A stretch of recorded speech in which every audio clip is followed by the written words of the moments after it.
This is part 3 in my 1999 TJ 4BT swap. So just a little recap of what we did in the last video. Basically, we installed the tappets, got those lubed up with some assembly lube, made sure they were put in the correct order.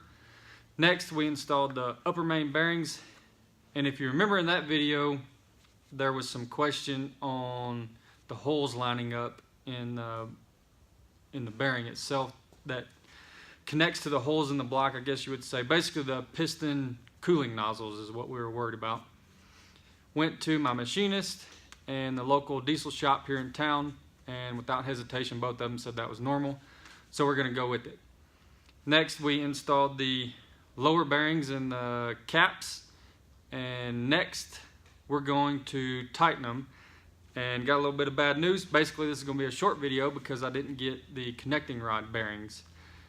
So I lied to you in the last video. I said these main caps were going to be torqued down to 80 foot-pounds. That was basically just saying the 4-cylinder crankshaft weighed 80 pounds. And I'll bring you over to the service manual and we'll discuss on how we're going to torque the main caps.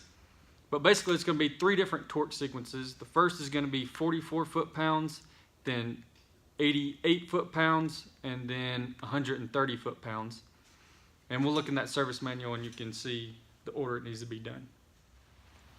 Alright, basically this is where I made the mistake. You can see that it says the 4-cylinder crankshaft weight, and it's 80 pounds. Scrolling down, catching up to where we are. Next, we're going to lube the main bearing cap screw threads and the underside of the head of the bolt with clean engine oil. And you can see there's a tightening sequence that we have to follow. And right down here are the torque sequences. So there's 3 steps. First is going to be 44 foot-pounds, 88 foot-pounds, 130 foot-pounds.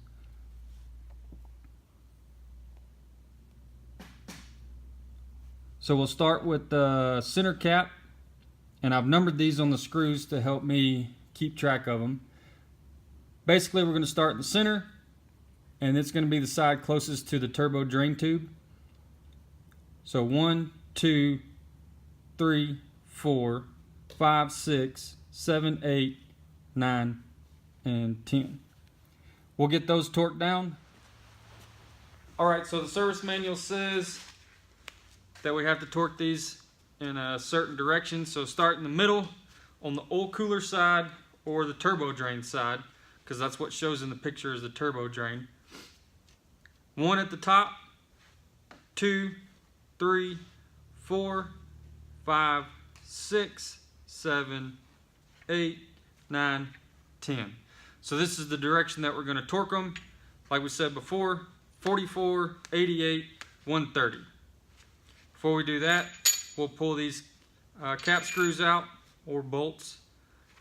Pull the threads underneath the head of the bolt, just like the service manual says. We'll get some oil on that as well.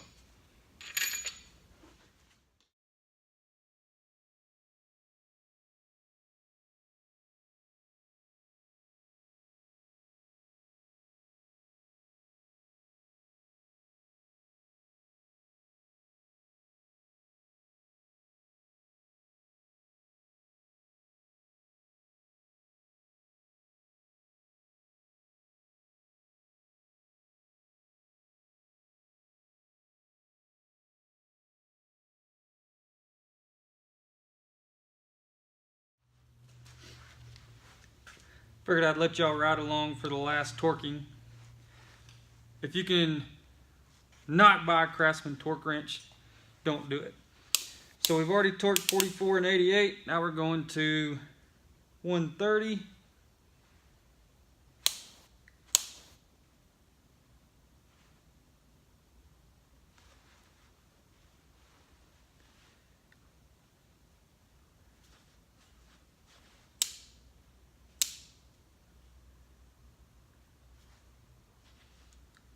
Lock her in.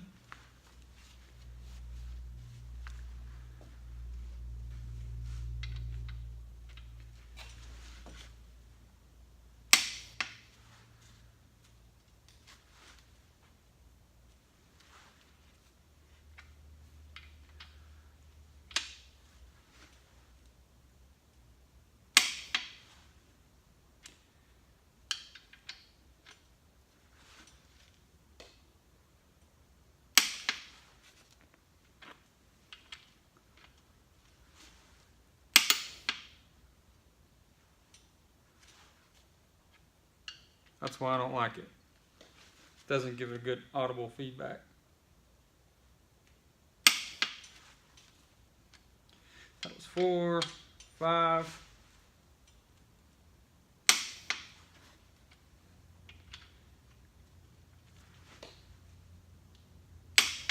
6, 7,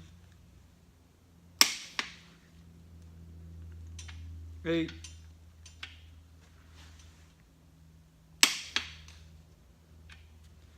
9. Like, is that already 130? Probably not.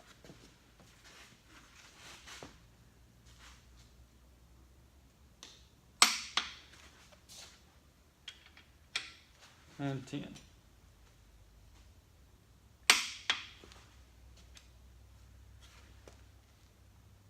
So I'll go back, hit these all again, just to double check.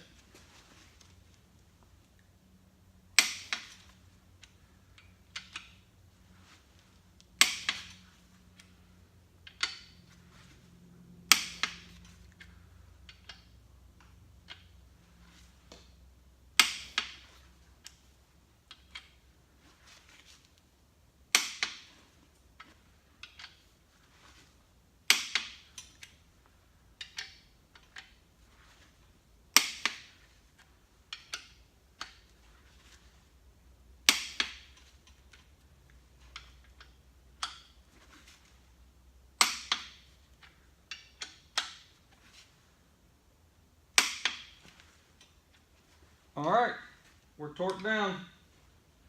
The next step in the service manual basically says, after we have everything torqued down, make sure that our crank spins freely.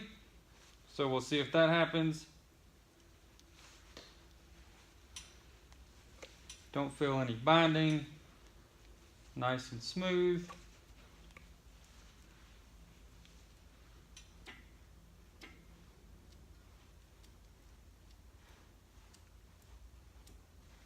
Checking to see if we have any backlash. You're supposed to put a gauge on here.